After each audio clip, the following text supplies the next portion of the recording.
Oi, gente, eu sou a Gabi do Asas e Raízes e hoje eu senti de trazer aqui no canal um vídeo um pouquinho diferente do que a gente está acostumado a fazer.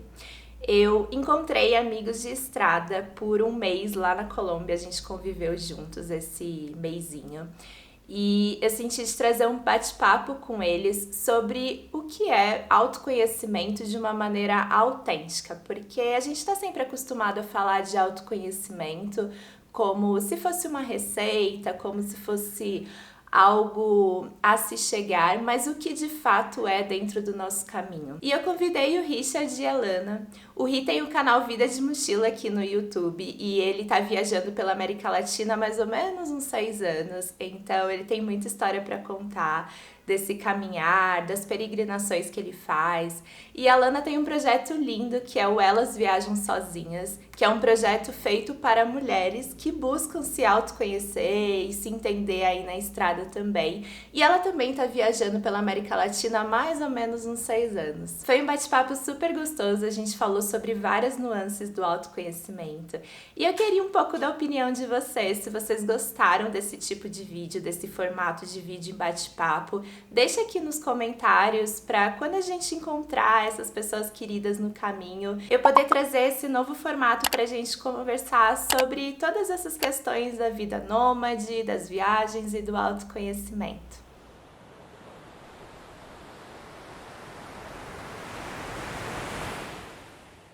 Gente, eu senti de trazer hoje para o canal um assunto que é muito importante no meu caminhar, na minha jornada e inclusive nos atendimentos individuais que eu faço, a gente acaba entrando muito nesse assunto que é autoconhecimento autêntico, que é na verdade encontrar uma forma, né, de trabalhar o autoconhecimento de uma maneira mais real, de uma maneira mais sincera. E aí eu senti de trazer hoje meus amigos lindos aqui. A Lana e o Ri, vocês querem se apresentar, gente? Ixi, eu sou ruim de me apresentar. Vai, amor, que você começa. Eu sou o careca da mochila, poderia ser. Careca da mochila? Tô aí na estrada já há bastante tempo. Esse ano eu vou fazer aí 6 anos de estrada, de vida nômade. E tem o canal aí, Vida de Mochila, onde a gente também tenta trazer muitos destinos, reflexões e coisas que... E autoconhecimento. Autoconhecimento é o pacote, né? É o pacote, acaba sendo. É. E eu também tô viajando desde 2017, vai fazer 6 anos esse ano. Viajei 3 anos sozinha antes de conhecer o Careca. Mas a gente ainda segue viajando sozinho de vez em quando.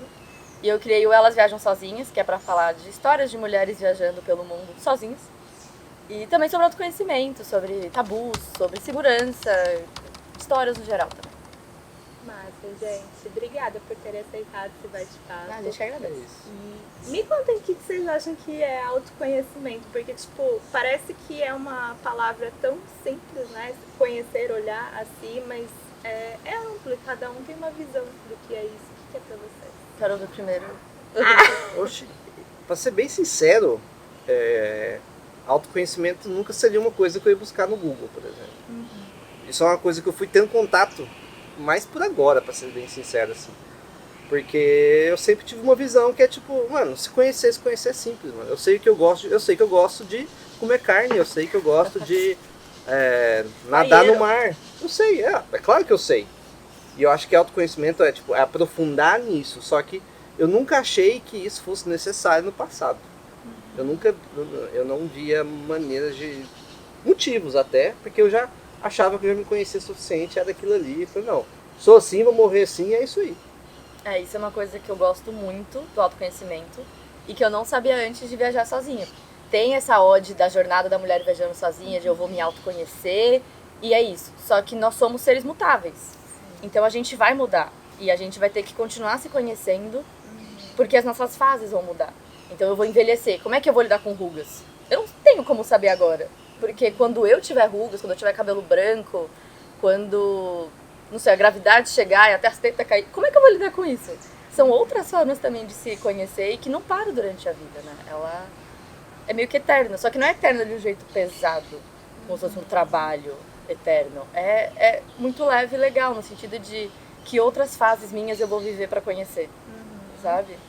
Pra mim é mais nessa pegada. Eu sinto isso também, que a gente fala muito de autoconhecimento como se fosse, sei lá, um caminho, tenho uma lista de coisas que eu posso fazer, coisas que eu posso buscar, e aí em algum momento eu vou chegar, tipo, já me conheci. No nirvana do autoconhecimento. E não existe isso, porque a gente está em mutação, né? O tempo inteiro a gente está mudando.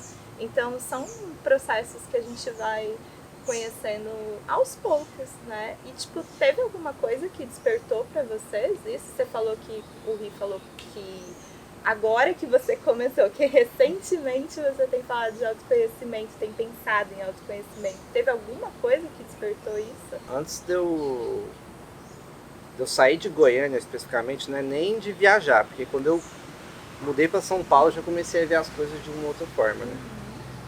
Eu tinha ali meu ciclo de amigos, fazia minhas paradas lá, ia tomar cerveja, os papos estavam ali, cada um com seu trabalho, né?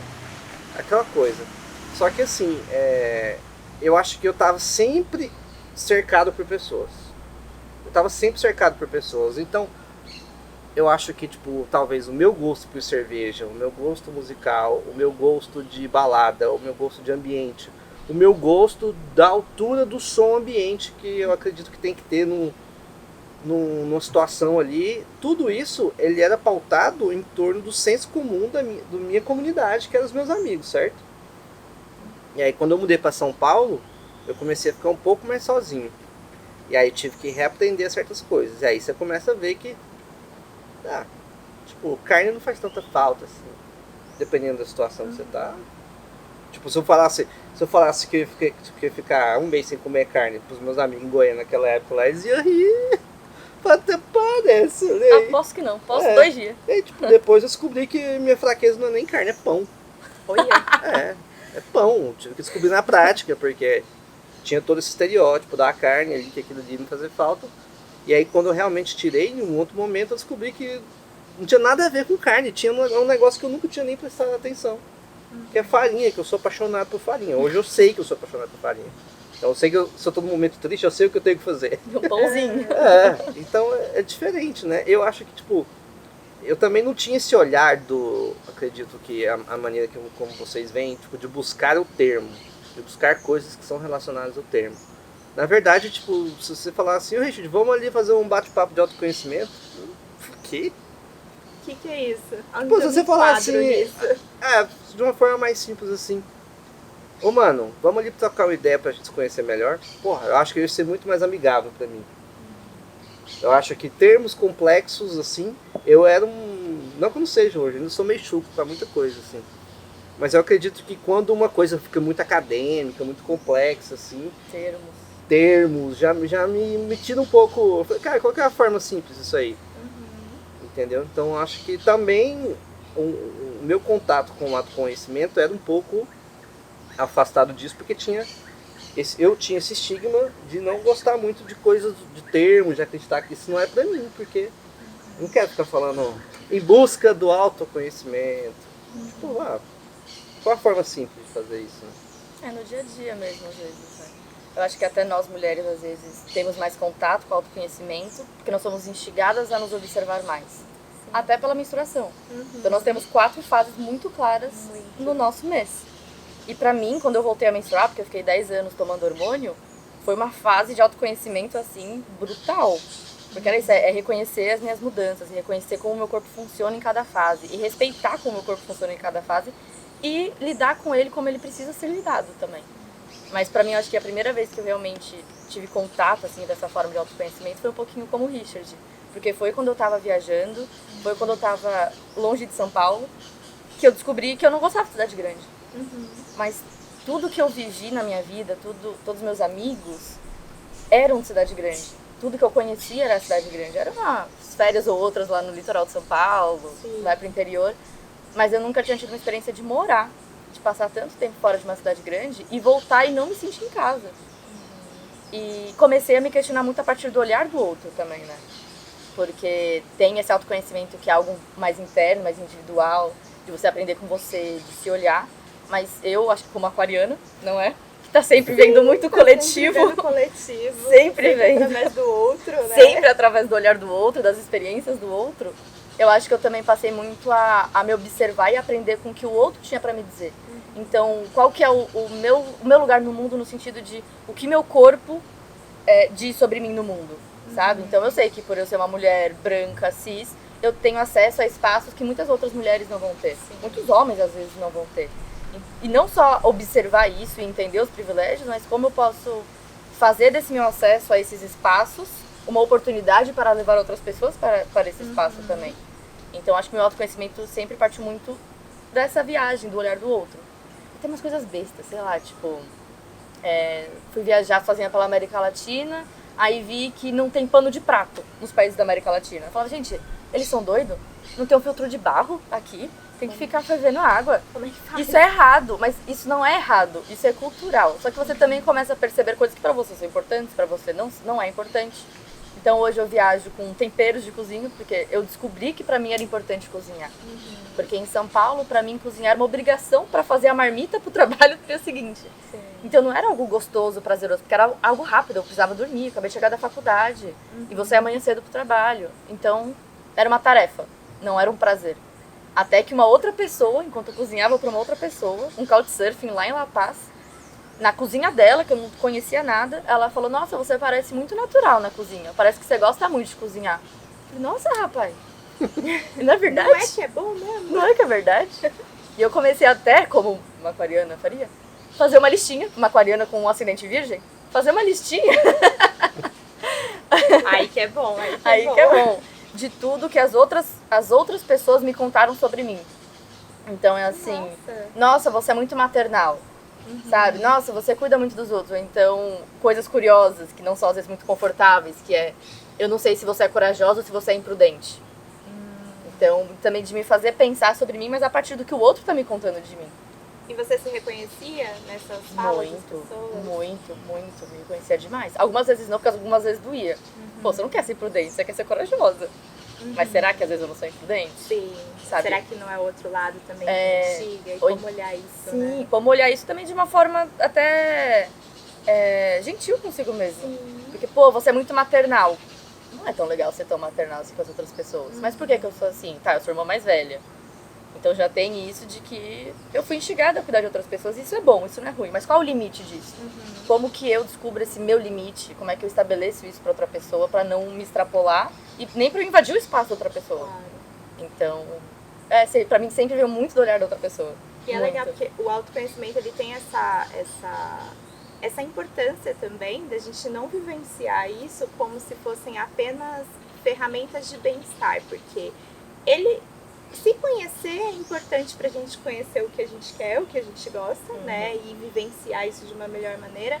Mas isso não quer dizer que isso vai ser sempre bonito, que olhar pra dentro vai ser sempre, flores, né? A gente acaba entendendo também que a gente tem várias coisas que machucam, que doem, que a gente precisa ver. E isso que vocês falaram, tanto você no seu processo de se reconhecer através do outro, e o Ri de buscar algo mais simples, né? Frases mais simples, eu acho que é muito legal, porque existem várias listas do que você precisa fazer dentro receitas prontas que, pra mim, só afasta a gente desse processo. Então é muitas vezes mais legal falar, pô, cara, vamos falar sobre a vida aqui, vamos bater um papo que eu não tô legal, ou então, olha, eu vou olhar pra mim numa ferramenta que funciona pra mim, que é através do olhar do outro, do que simplesmente fazer listas, receitas, coisas, né, muito... Tem alguma coisa que irrita vocês nesse processo? Tipo, algumas coisinhas. A maneira como as pessoas enxergam como um objetivo, assim, às vezes, como se fosse uma meta de empresa, eu acho meio estranho às vezes. Uma meta de empresa é um bom termo. Vamos lá, processo de autoconhecimento. Essa viagem vai me trazer, aí a pessoa já checa lá, autoconhecimento. Eu falo isso porque, às vezes, quando eu viajava de férias, aí vou trazer um outro exemplo mais simples. Você ficava, tem 9 meses trabalhando, juntando dinheiro para viajar de férias, e você tem alguns objetivos ali naquela viagem. Não há como negar, nem que seja relaxar, esparecer, aproveitar, etc. E aí quando voltava, às vezes a viagem foi um lixo. Foi um lixo, mas você gastou tanto dinheiro, tanto tempo, criou tanta expectativa de perguntar pra mim. Foi ótimo. Perfeito aqui, ó. Foi exatamente o que eu esperava. Você não vai falar a realidade. Mano, você acredita? Eu fiquei 9 meses com a expectativa. Eu cheguei lá, foi tudo diferente. Não foi como eu pensei. As pessoas não eram tão legais assim. Tive uma crise existencial por estar sozinha lá no rosto. Teve um cara que foi preso ali do meu lado. Você não quer carregar isso, tá ligado? E aí, tipo, parte do processo é você absorver aquilo ali, né?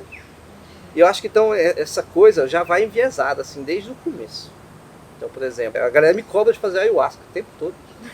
Tipo, como você viajou pela América Latina toda? É, e não como fez assim? É como se nada? fosse um checklist. Você tava lá na Amazônia e você não fez ayahuasca, tipo, mano, não tive um momento ali, tipo, de... Não sentiu de fazer. Sim. Não fez sentido não tem pra problema, mas você, aí é o isso. povo fica me cobrando, velho. Eu tô de boa aqui, cara, tô tentando aprender. Social. Eu, particularmente, eu acho que ter uma amizade sincera é muito mais aprendizado que você fazer alguma imersão cultural que já tá enviesada. Uma coisa que eu valorizo pra caralho é uma pessoa que consegue me dar um feedback sincero. Porque é uma parada que, tipo, eu não tinha tanto no mundo antigo que eu falo, principalmente do meu trabalho, né? Porque tá todo mundo tentando ser bom com todo mundo, porque a gente nunca sabe quem vai ser o próximo chefe. Então ali já rola uma politicagem, assim, onde tá todo mundo meio que pisando em ovos. Então você não sabe se a pessoa fala, pô, Richard, você foi cuzão ali comigo. A pessoa não vai falar isso. Ou nem se o elogio dela é sincero. Você não sabe de nada. Porque você não duvida sabe dos de dois nenhum lados. dois, E aí tem uma beleza da estrada que você tá partindo. É. Então, tipo assim, conheci fulano aqui, a pessoa, sei lá, é peruana, a gente tá numa noite aqui de fogueira, a pessoa me pede um feedback, eu sei que eu nunca mais vou ver ela, ou talvez não. Você pode ser mais sincero. Ó, foi isso, senti isso, aquele dia você falou aquilo.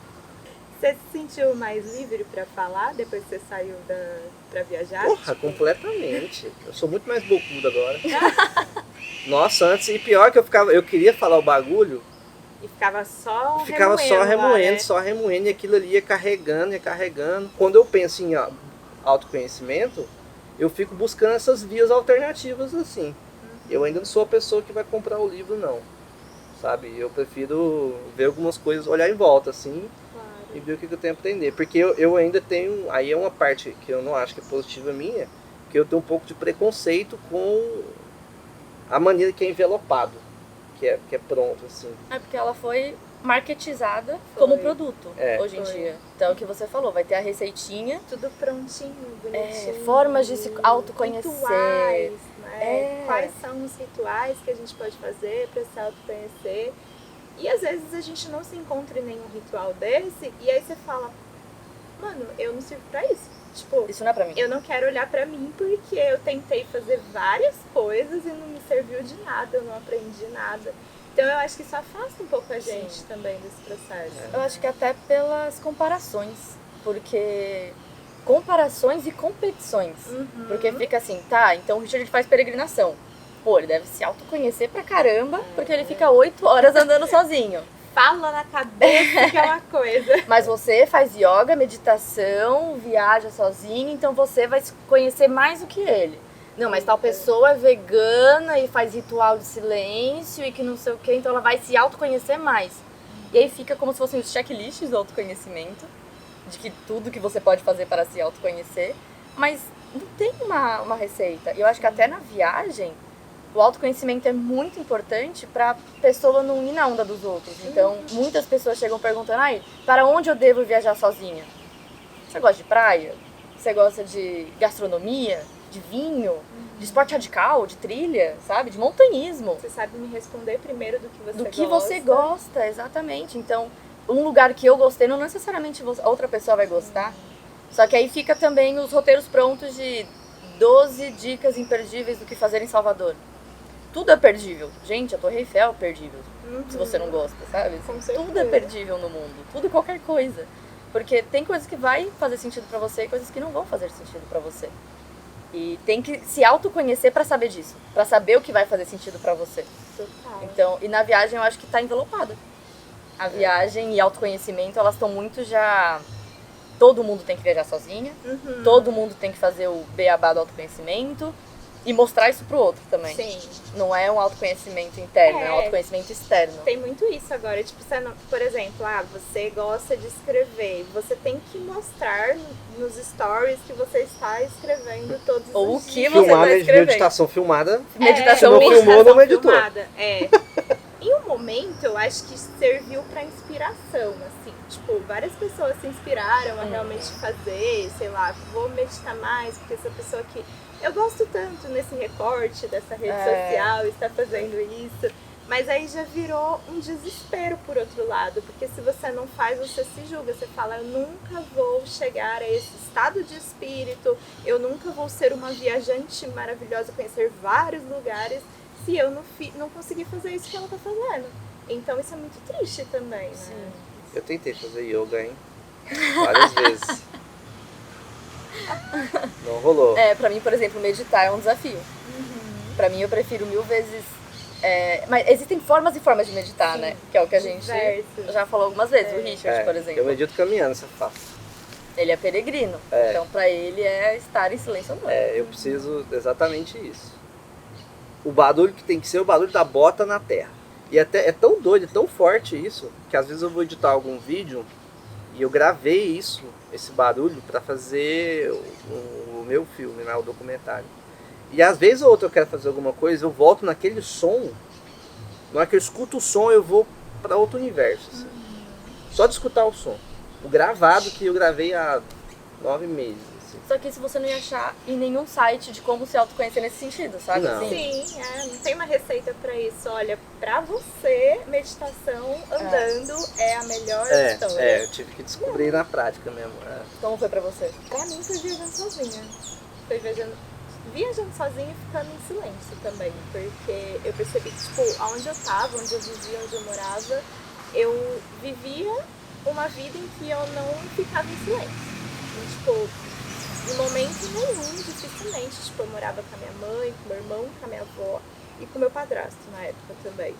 E aí era muita gente em casa e quando eu saía de casa eu ia pra faculdade, já era muita gente na faculdade, e aí tinha minhas amigas também que a gente saía, e aí a gente ia no pagode e depois eu descobri que eu nem gostava tanto de pagode assim. E quando eu saí eu falei, gente, acho que eu gosto mais de reggae, não gosto muito de pagode não, e lá em Santos só tem pagode, né?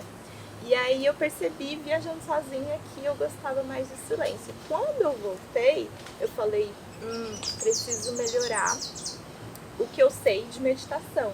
Porque eu já sabia um pouco, porque eu tinha muitas crises de ansiedade. Então, quando eu era pequena, uma adolescênciazinha assim, uma mãe de uma amiga minha falou, quando você tiver crise de ansiedade, fecha o olho e respira fundo. E aí começa a contar as respirações que você tem. Tipo, a mãe de uma amiga que viu que eu tava vindo. E naquela época nem se falava tanto sobre crise de ansiedade. Nem se falava. E eu achei muito legal a forma com que ela falou, porque foi simples, foi pra uma adolescente. Sim. Se você fala, não, você tem que meditar, e aí você não pode... Na posição aqui, mais. Costas eretas. Eu não consigo nem cruzar a perna desse jeito. Sério, eu não consigo, eu fico totalmente desconfortável. Eu, por exemplo, não consigo ficar sem encosto, dificilmente, Nossa, eu medito muito. Eu não consigo meditar muito tempo sem encosto, eu gosto de meditar deitada, porque pra mim não funciona se eu tiver muito tempo desconfortável. Eu fiquei muito tempo meditando sem encosto, porque eu achava que era obrigatório, porque estava na receita de fazer meditação. Quando me ensinaram, né, tipo, eu fiz vários cursos, fiz até Vipassana. E aí quando me ensinaram era ereta, né, costas ereta, sem pensar em nada. Como que alguém fica sem pensar, gente? Não tem. Minha mente deu 2 risadas. Não, eu gosto de uma... É que tem várias vertentes de meditação também. Eu gosto de uma que eu não lembro o nome exato agora, mas é que ela fala da não ação. Não é que você não vai pensar, você vai pensar. E você vai observar os pensamentos que estão indo e vindo, só que você não vai se mexer. Só que eles ensinam lá, né? Você vai estar assim, que não sei o que, com o olho não totalmente aberto, nem totalmente fechado. Você vai estar, tipo, meio olhando pra baixo, assim, meio em silêncio. E pra mim esse funciona melhor. Mas a primeira vez que eu tive contato com a meditação, era o silêncio extremo. Silêncio na cabeça, que é impossível pra quem é de São Paulo. Quando você chega pra uma pessoa que é agitadona e fala silêncio na cabeça. Então, eu acho que essas coisas atrapalham muito nesse processo. Eu acho até de colocar o autoconhecimento como um processo unicamente de cura. Porque nós temos feridas e traumas e memórias ruins e coisas ruins dentro de nós que a gente não gosta. E que o autoconhecimento vai nos ajudar para isso, mas ele vai machucar também. Ele não vai só ser confortável. Sim. E muitas pessoas mostram só esse lado bonito do autoconhecimento. Então eu vou ter contato comigo mesma nas partes que eu gosto. Sabe? A pessoa não vai querer abrir aquelas caixinhas que ela ignorou por muito tempo porque dói olhar para aquilo. E dói olhar para muita coisa. Mas às vezes o que não olhar para essa caixinha está causando em você hoje, nas suas relações, na forma que você trabalha, não sei. Cada caixinha vai ser uma coisa. Tem muita gente também que confunde bem-estar com autoconhecimento. Porque a vertente do bem-estar pode ser várias coisas, desde uma esfoliação corporal até, sei lá, uma meditação, né? Sim. É uma prática de bem-estar. O autoconhecimento é um processo que você vivencia para você aprender sobre você. E aí, aprender sobre você não é necessariamente a coisa mais linda do mundo, muitas vezes, né? Então, acho que os objetivos são diferentes e as pessoas acham que é a mesma coisa e aí te obrigam a entrar nessas caixinhas, nessas receitas prontas. Até isso que você falou, que tem o autocuidado e o autoconhecimento. E muitas vezes realmente se misturam. Se misturam. Muitas vezes se misturam. Essa parte que você estava falando, da parte de olhar a parte ruim de você também, é difícil porque, tipo, naturalmente a gente meio que se protege, né? Eu lembro daquele workshop que a gente fez de comunicação não violenta. A gente estava lá, numa situação na Bahia, num lugar isolado, foi dar um curso de comunicação não violenta. E eu fui super pomposo fazer o curso. Eu falei assim, mano, eu nunca agredi ninguém. Nunca agredi ninguém. Não costumo xingar as pessoas na cara, né? Não costumo enfiar o dedo na cara de ninguém. Eu sou o Buda dos meus amigos. Tipo assim, o Richard é o cara mais paciente que tem, não história, nada. Eu falei, não, então tá tudo em paz. Eu vou fazer. E ainda falei assim. Vou arrasar. Tipo, eu fui assim. Ganhar a estrelinha da professora. Eu não fui nem com esse objetivo, não. Eu falei assim, eu vou lá pra compor ali, pra ajudar no processo, pra ter mais gente, fazer volume. A minha ideia ali é fazer volume. Ela começou a escrever estilos de comunicação violenta. Escreveu 5, dos 5 eu tinha pelo menos 3 ali. Aí eu olhei pra Lana e falei, Lana, faz tudo isso aí. Ninguém nunca me falou. Você nunca me avisou? Aí eu pensei claramente naquilo que eu falei mais cedo, das amizades sinceras. Falei, caralho, ninguém foi sincero o suficiente pra falar Não, mas que eu era... Não é que você... É que você não tem... A comunicação não violenta são também as formas sutis de ser violento na comunicação. Não é o dedo na cara, o xingamento. Mas é que, E tipo, muitas coisas são aceitadas na sociedade. Sim. Como não violentas. na Entendeu? verdade, instigadas. Porque lá no meu trabalho era visto como proatividade. Senso de dono e, cara, correria. Esse moleque é esse cara correria. Ele é prático, ele é simplista, ele traz as soluções assim. Só que é isso, até no Não nosso adianta. relacionamento, principalmente no começo, eu chegava com alguma coisa, alguma questão, e às vezes eu só queria um abraço. E ele já praticamente pegava um cartaz e começava a elencar tudo que eu tinha que fazer, sabe? Eu só queria um abraço, eu sei o que eu tenho que fazer, eu só quero um abracinho. Mas é conversar. Péssimo em acolher, péssimo. Não, você melhorou demais. Demais. Mas é isso, é muita conversa. Mas e antes aprender um com o outro. Porque com o Richard também, por exemplo, eu sei que eu sou muito maternal. E num relacionamento tem essa questão, às vezes, da mulher se colocar como Sim. mãe e o cara assumir o papel de filho. E eu sei que essa é uma parte ruim dentro de mim. E que dói ouvir isso, porque você sabe, pô, eu tenho que mudar isso. E como que eu faço isso se é já algo tão natural pra mim? E tá ali, eu não sei como mudar, né? Só que como isso prejudica o meu relacionamento com ele. E como isso prejudica o meu relacionamento com as minhas irmãs. Que às vezes eu tô no papel mais de mãe do que como irmã amiga. Sabe? Como que eu saio desse papel? Como que eu tiro esse chip de mim? Porque eu não gosto dele, mas... Eu não quero, mas tá aqui, ó, tá na minha pele. Tá aqui, mas é um lado ruim, assim. Eu descobri também que eu sou controladora. Eu gosto de controlar. Eu não quero que a pessoa assuma que eu sou algo. Então eu vou, às vezes, me super explicar pros outros. Sabe? Eu vou explicar cada detalhe pra pessoa não assumir algo, não supor algo de mim. Mas eu não tenho como controlar como o outro vai me Sai ver. da gente, né? E pra mim, me ver como vilã da história dos outros era muito dolorido. Então, a gente tá aqui e eu tô, às vezes, num momento muito estressada com a vida. Eu tô num momento muito ruim, eu tô extremamente introspectiva. E a gente passou um mês juntas e eu fiquei assim. E aí você vai sair daqui e vai falar, nossa, a Lana é isso, XYZ. Ou então eu te fiz algo mal, sabe? Eu fiz alguma coisa ruim pra você. Então, na sua visão, eu vou ser aquilo. Como tem pessoas que na minha história, né, que passaram na minha vida, às vezes não foram tão boas pra mim, mas era uma fase que elas estavam passando. Né? Porque todo mundo vai ter esses momentos bons e esses momentos ruins. Então eu sou ruim pra alguém. Eu sei que na história de outras pessoas eu não fui uma pessoa boa. Sim. E elas também às vezes não foram pra mim. Sim. Só que assumir isso, assim, sai totalmente do seu controle. Sai totalmente de tudo que você quer, sabe, assim? Então, dói. Não é confortável. Dói E você, muito, qual a né? parte em você que você descobriu que você falou? Não queria ser assim. Nossa, tem vários, né? Tem Tem, sentimentos, tipo, tipo, tem. sei lá, você não aceita que você é invejosa. Tipo, quem que vai aceitar na vida é que tem inveja de alguém? Tipo, você não gosta de falar um negócio desse. Que, Sim. você sente inveja de uma pessoa.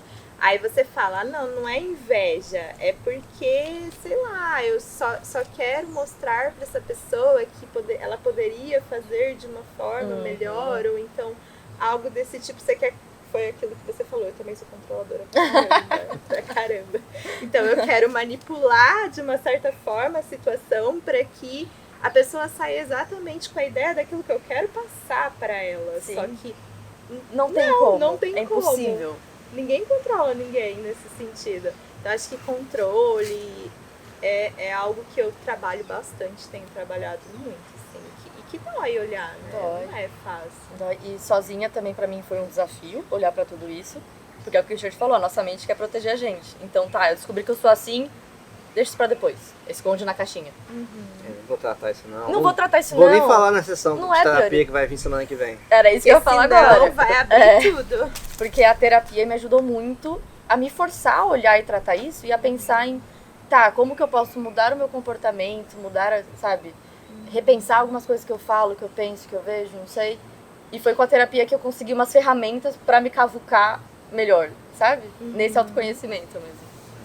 E pra você também, porque homem fazendo terapia também às vezes já é outro tabu na sociedade. De Goiânia, então? Homens de Goiânia fazendo terapia, tendo que falar de si, como Dos é que sentimentos. é. Dos sentimentos ainda. Não é nem do que fez.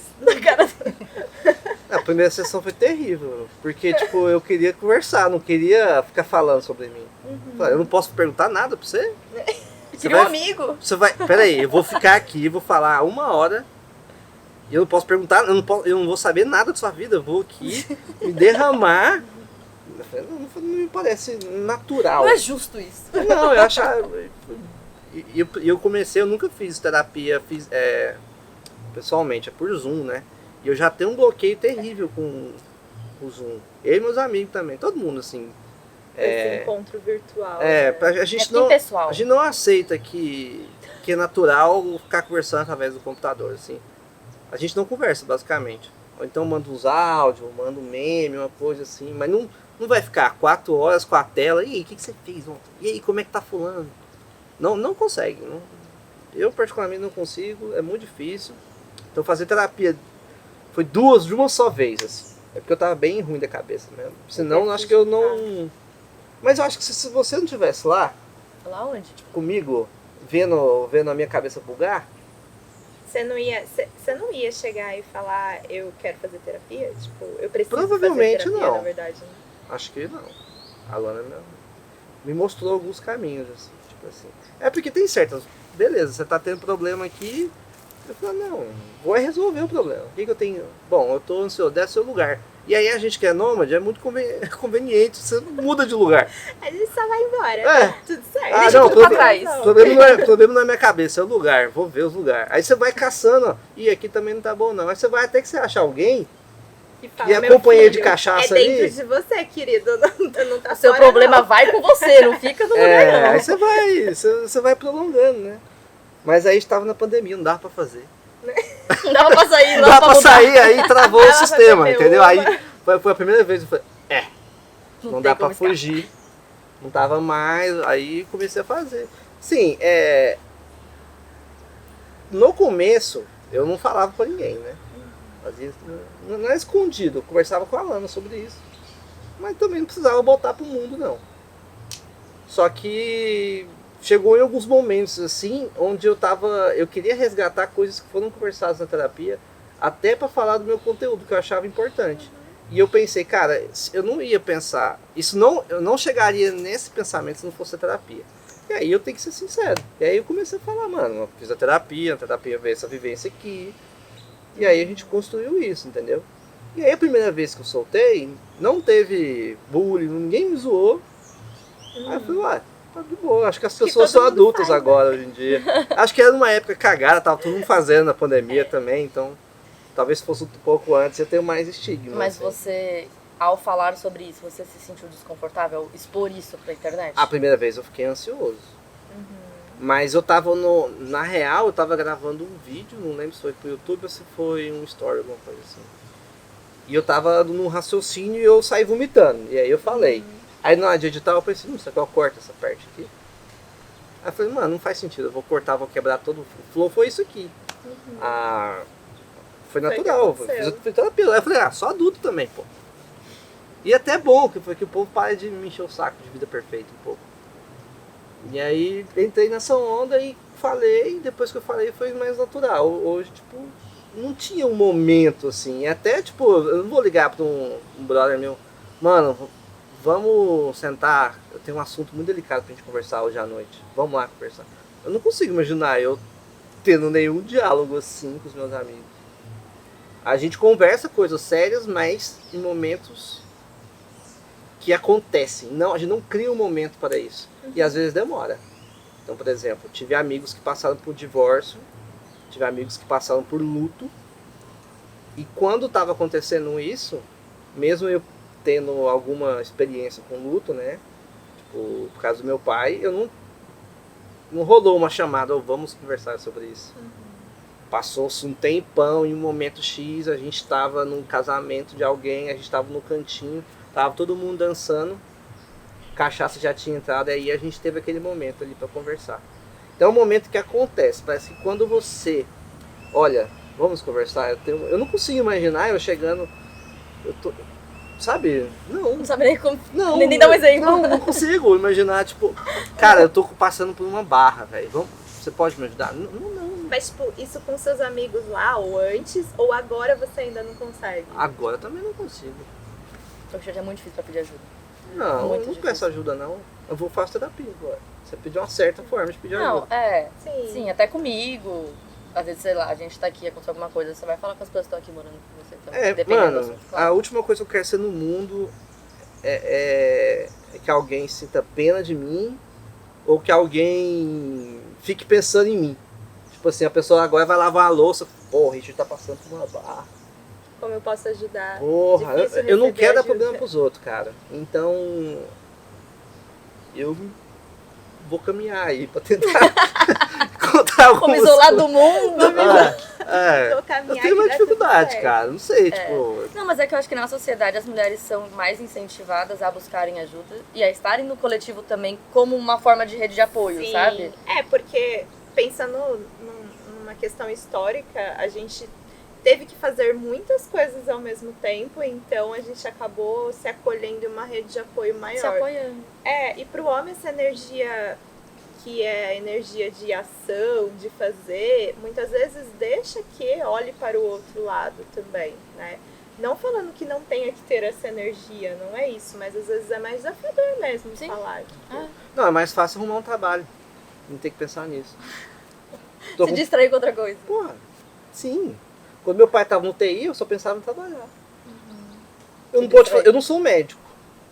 Você não tem o controle Eu não daquela vou entrar lá no situação, né? TI, eu não tenho controle pra dar um remédio pra ele, eu não tenho controle pra dar nada. Eu não podia nem ficar do lado dele, é o TI. Você vai fazer o quê? Eu falei, eu só pensava em trabalhar. Eu falei, me dá trabalho aí. Eu quase liguei pro minha chefe. Falei, quero adiantar a campanha pra eu não ter que lidar com isso, pra eu não ter que pensar com isso. Porque pra mim, qual era o outro... Eu só tinha duas soluções. Eu vou ficar lá, eu não tenho como ajudar, não tem nada, literalmente nada, que naquele momento eu posso fazer. Aí eu vou ficar sentado pensando naquilo, Deus me livre. E o medo de entrar numa depressão, alguma coisa. Mas também teve o pós, né? Quando seu pai faleceu, você também você não sentiu que era permitido vivenciar o luto lá em Goiânia. Mas é porque eu tinha que Você virou o homem da família. Eu tinha que fazer um monte de coisa. Tipo, você tem lá que ver cemitérios, tem que ver velório, você tem que ver documento de hospital, você tem que ver inventário, você tem que ver caixão. Não É tem muita tempo. coisa, Fala, né? não, sente aí. Para e sente. Não o que existe você isso. precisa sentir. A primeira vez que eu sinto que eu fui sentir, porque tipo, beleza, você passa por momentos difíceis, você chora e tal, mas acho que eu fui sentir mesmo, tipo, uns 25 dias depois, quando eu tava no Peru sozinho no meio do nada, Fazendo trilha. fazendo trilha, Andando. É. Até porque, como eu tava lá em Goiânia, então eu tava sempre com a... E aí tem essa coisa também, né? Tipo, você perde alguém importante, é normal parentes, amigos estarem mais próximos de você pra te distrair. Não, Claro. pelo amor de Deus, Te acolher. vamos jogar um videogame ali e tal. Mas o acolhimento é a distração, que eu vou falar. Entendi. Ninguém vai, tipo... Vamos conversar. Não é sobre vamos conversar, é sobre... Vamos lá ver o jogo do Flamengo aí, ó. O Flamengo vai jogar. Você viu que o Flamengo vai jogar? Você esqueceu, né? Tá aqui a camisa, tá aqui a cerveja. Bora lá. Não preocupa não, vai passar. Vamos olhar pra outra coisa. né? Exatamente. Então, é assim que eu sei acolher também. Eu acredito que, de certa forma... Eu, na verdade, fico tentando fazer os outros rir. Mesmo quando é inconveniente. Eu também não sou bom pra acolher, gente. Desculpa.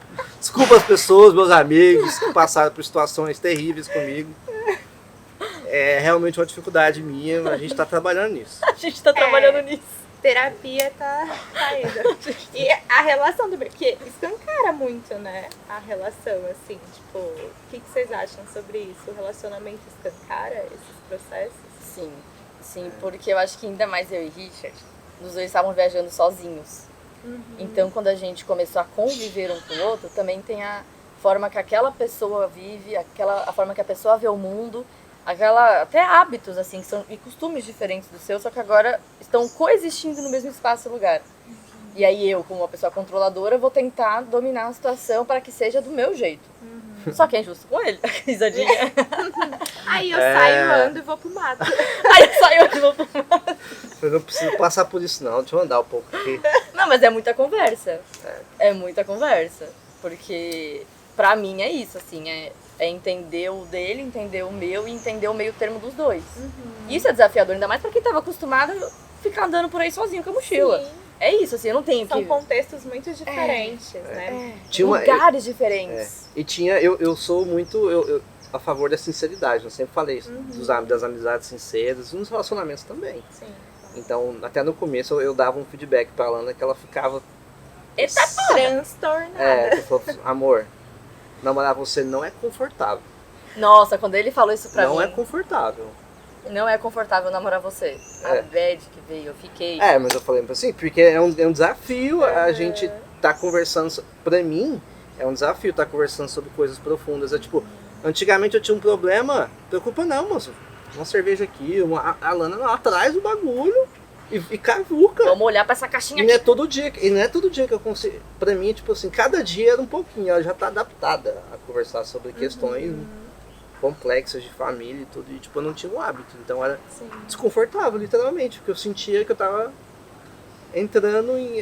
E dói. Mas aí também é o que você me falou. Porque eu também abri a caixinha às vezes, que às vezes ele não tava querendo olhar. Não é o tempo dele olhar pra aquela caixinha. Mas pra você... Não, eu tava questionando ele, assim, se você ele trouxe uma questão, aí eu, então vamos conversar sobre isso. Mas às vezes ele só trouxe e quer um abraço, entendeu? Ele não quer olhar pra essa questão, que é o que eu falei quando Um eu abraço trazia... eu nunca vou pedir, viu? Não, vai ter que adivinhar. Não, mas eu quis dizer que você queria, você só trouxe aquela questão, você não queria trabalhar em cima dela. Eu não queria um TCC sobre isso. Você não queria uma profundidade naquele assunto, você só queria verbalizar aquilo e acabou. Só que eu falava, mas e se trazer uma pergunta? E aí hoje em dia ele me traz uma questão e eu falo, amor, posso te fazer uma pergunta sobre...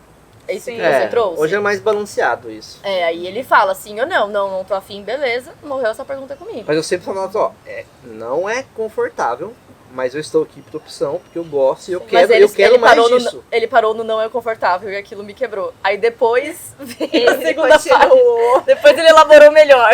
Foi tipo assim, tem certas coisas que não são confortáveis, mas eu ainda quero. Tipo, nenhuma peregrinação vai ser confortável. Sim. Confortável é jogar videogame. É porque eu acho que, tipo, a gente pensa no conforto como se fosse o saudável. É diferente uma relação saudável e uma relação que não é confortável. Porque eu não acredito que as relações sejam 100% confortáveis. Por causa disso mesmo, são duas pessoas de mundos diferentes que foram criadas de maneiras diferentes, se juntando, ainda mais a gente que é nômade que meio que casa, né? Quando junta, tipo, não tem muita 24 horas junto, vai no nossa. mercado junto, dorme junto, trabalha junto. Não tem muito o Tudo que fazer. Então não é confortável. Isso não quer dizer que não seja saudável, Sim. né? Então eu acho importante mesmo. Assim. Pra você, como é que foi? Ai, pra mim também não é muito... O editor tá ali do lado. Corta. Não, mas é porque eu também não acho que seja confortável, porque escancara muito e eu fiquei muito tempo solteira, o Lê também, então assim, quando a gente se juntou, e foi uma junção bem rápida também, então quando a gente se juntou, a gente começou a ter que olhar questões que solteiro não olhava, e coisas que até eu já sabia que eu não gostava de relacionamentos anteriores, coisas que eu fazia que eu não gostava, e que eu tive que voltar a olhar, e que muitas vezes eu falei, não quero uma relação porque eu acho isso muito feio e eu não quero ver. Então eu só vou evitar uma relação. Então, tipo, quando a gente tá num relacionamento sério, a gente tem que olhar isso, né? É, inclusive saudável, mas não confortável. Sim. Eu falava, ser solteiro é muito mais confortável. É muito mais fácil. Ser solteiro é muito Muito mais mais zero fácil. problema, meu irmão. Fiquei 7 anos solteiro antes de estar com a Lana, tá? Eu só falei, Lana, eu quero namorar você porque eu sei que vai ser muito melhor como um todo. E é uma escolha minha de querer estar namorando com você, entendeu? 3 anos depois. Puxa. Estamos aqui. Estamos aqui. Então, mas não é confortável. Confortável é ficar solteiro. Porque solteiro, tipo, mano, ninguém vai abrir sua caixinha. Só se você for fazer terapia, buscar isso. Se você não buscar, fica de boa. Não vai ter conflito. Não tem o tem. embate Você come o que você Vai quer. ter, tipo, viajando a gente tem conflito com as pessoas do Tem. hostel, alguma Mas outra é isso, a gente pega a nossa convivência. mochilinha e vai se embora, né? Ah, não. É outro Aqui rolê, né? a gente até pode, mas a gente escolhe Sim, estar mas junto. a gente escolhe não ir embora. né? Só que aí sabendo dos conflitos que vai gerar. Não, e até, tipo, a dinâmica de... Tipo assim, mano, você é solteiro, você tá viajando, você vai... quer comer uma coxinha. Você vai comer uma coxinha e vai embora. Agora não, agora eu tenho que pensar em dois. Pô, mas aqui não tem comida pra Lana. Então vamos procurar um lugar onde tem comida pros dois. Só aí, meu amigo. No caso, eu evito comer carne, gente. É. Então acaba sendo meio E ele é de desafiador. Goiânia. E ele é de Goiânia. Só Então isso. o que eu não como de carne, ele come por mim. E detalhe, eu como em 3 segundos. A Lana come, tipo, em 10 minutos. 10? Sei Uns lá. 15, vai. 20. Tô pensando numa coxinha, tá? Ah, tá. 10. Coxinha 10. Tô pensando numa coisa assim. Então, a dinâmica muda. Imagina você tá vivendo aqui um dia, por exemplo, no nosso caso ainda, a gente tem que vai passar um dia num lugar, você tem que gravar. Você tem que ter 3 refeições. Essas 3 refeições você tem que achar um lugar que serve comida decente pros dois. Você tem que comer num tempo rápido, porque tipo assim, quando eu tô gravando muito, eu não dou muita atenção pra isso, tá ligado? Eu chego lá, engulo 2 coxinhas, tipo, como diz a Lana, eu aspiro a comida, pra eu ter mais tempo pra eu andar. Pra gravar. fazer Pra gravar. os vídeos. Agora é outra dinâmica. Opa, peraí. Se a gente demora mais tempo pra escolher, achar um lugar pra comer e às vezes não vai ter o lugar, então a gente tem que sair mais cedo. Separar meia hora pra Lana almoçar. Eu sempre penso isso. Eu já. sei. Ai, que fofo. Não, mas tem Na minha muita agenda coisa. mental rola um negócio. Essa E quando separação. essa viagem que eu fiz de carro aí era maluquice, que eu só ia tacando a comida no banco do passageiro e eu ia comendo. Croação Na hora o que caminho der, inteiro. come. Mas é tipo assim, eu perdi um pouco do prazer de comer. A Lana, ela, como ela gosta muito mais de estar ali na cozinha, de estar aí no mercado pegando uma cebola, escolhendo o alho e tal, é muito mais sensorial. E pra mim, comer era meio que robótico, assim, tá ligado? Era mais rápido, uma coisa ali, só porque tinha... Só Tá pra fome. Pra não ficar com fome mesmo. Sim. Então eu aprendo a gostar de outra coisa. Então, por exemplo, não é pesado pensar nesse momento da meia hora, porque eu sei que, tipo, a gente vai ter um momento pra dar uma... Conversar também. respirar, comer, não é só trabalhar igual a máquina, tá ligado? Então eu sei apreciar esse valor, esse momento também, que se ela não tivesse vindo, não ia ter. Ou ia ser um robozão aí trabalhando, entendeu? Então é interessante ver isso. Não, mas a gente aprende muito. Também tem os desafios que a gente entra em conflito com a pessoa que a gente tá, mas também tem as coisas boas, às vezes não confortáveis, que ela mostra sobre nós. Então o Richard é uma pessoa exposta. Eu não gosto de exposição. Mas o que eu aprendi com a exposição estando com o Richard? O que eu aprendi a expor os meus trabalhos pro mundo? Então ele é uma pessoa que me incentiva muito nessa área e era algo que eu sou super insegura, é algo que eu não gosto em mim. Mas ele me incentiva e ele tá lá pra me apoiar. E isso é algo muito positivo, que se eu não estivesse com ele, eu não faria metade das coisas que eu faço, sabe? Porque é isso, é a parte boa também de incentivar. Na parte que eu preciso ser incentivada. Vai se adaptando em coisas que você só ia deixando ali. Né? Tipo, eu não gosto disso, eu não tenho que lidar com isso. Eu não vou me adaptar nessa situação, porque eu não preciso olhar pra isso. Né? E aí a gente, na relação, não tem como. Não tem como. Olha, é assim. Eu acho que questionar. Se questionar e questionando o que funciona pra você e questionando se aquilo que você faz é porque realmente você tá se conhecendo com isso ou se foi alguém que você se inspira, que estava fazendo isso e você quer adequar para você. Então eu acho que, pelo menos no meu caminho, o questionamento foi e é muito importante. Até hoje eu me questiono, porque assim, eu busco passar, né, com o meu trabalho do autoconhecimento, eu não quero que as pessoas acreditem no que eu estou falando, né, para elas fazerem. Eu quero que elas encontrem o seu próprio caminho. E por isso eu sempre falo que é importante se questionar. Então, você veio aqui num atendimento, você está ouvindo o que eu estou falando sobre astrocartografia. Para isso, você precisa saber se vai se adequar à sua vida. O questionamento, então, é importante para mim e eu sempre tento passar isso para as pessoas que chegam até mim, que eu vou conversando sobre autoconhecimento, que eu vou falando nos atendimentos também, porque eu posso falar uma coisa que eu estudei, né, que eu sei, mas não quer dizer que para a pessoa vai realmente ser o caminho dela. Então, procurar maneiras de levar, né, as pessoas e se levar através do seu próprio caminho. E eu acho que a melhor ferramenta para isso é o questionamento. Então eu acho que é isso. Absorvi e falei, eu tenho que ir pra rede pensar. Aí eu fiquei, nossa, é ruim me namorar, tipo, é desconfortável, não é bom, sabe? Aí eu comecei a repensar tudo que eu fazia. Várias coisas. Tudo! Aí eu fui conversar com ele, na verdade acho que se você veio conversar comigo, você viu que eu tava muito introspectiva, pensando. E aí você falou, não amor, não é assim. Mas foi engraçado. Se eu quisesse conforto, eu baixava The Sims ali e ficava 2 anos, eu consigo. Pra sempre. E eu tenho Eu aqui, constei capacidade. Eu acho, inclusive, Batatá aqui... pra sempre. É muito bom, hein, Batatá. Todos somos em Batatá. Eu tenho aqui, acho que a listinha, uma foto que eu tirei do que as pessoas me contaram sobre mim.